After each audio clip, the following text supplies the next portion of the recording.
Iran के नाल हुण तक मुआहदा नहीं होया। नायब अमरीकी सदर जे डी वेंस आखते ने अमरीका ते ईरान मुआहदे दे बहुत नेड़े ने। सदर ट्रंप अजे मुआहदे की मंजूरी लई तैयार नहीं। होर पेशरफ्त बाद मुआहदे की तौसीक हो सकती है। ट्रंप दे विच तौसीक मुआहदे उत्ते पेशरफ्त होई है।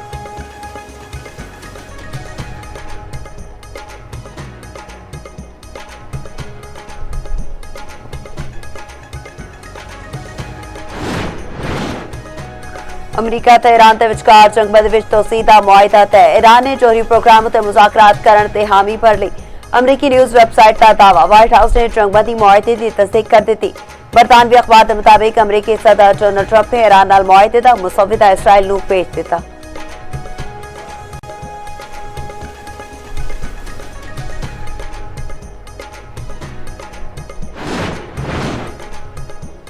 ईरान अमरीका झील दियां गल्लां दे नाल झड़पां भी जारी। ईरानी अमरीका बहुत शहर में धमाके की आवाज़ां।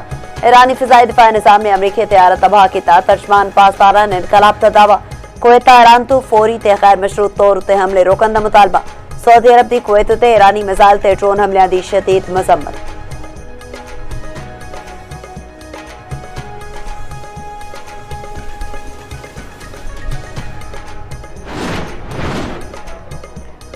अमरीका इसराइल अपनी फौजी शिकस्त छुपाना चाहते हैं। ईरानी सुप्रीम लीडर मुश्तबा खमनाई का कहना है कि ईरान में अंदरूनी तकसीम पैदा करने की साजिश हो रही है। पार्लियामेंट के नवे सेशन के इफ्तिताह उत्ते तहरीरी बयान विच आख्या जंग मुसलत करन, इकतसादी दबाव पान ते सियासी प्रोपेगेंडा करने के बाद दुश्मन अपनी फौजी शिकस्त उत्ते परता पाने की कोशिश कर रहा है।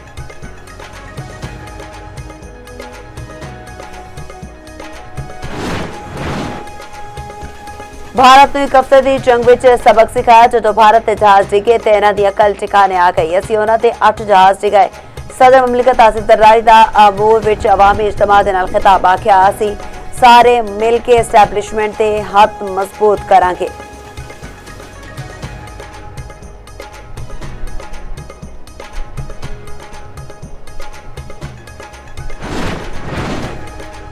ते वड्डी ईद दी वड्डी खुशियां नॉन स्टॉप मौज मस्तियां। ईद उल अज़हा दा अज तीजा दिन। दूजे दिन घर दावतां दे खाबां दा एहतमाम किया गया।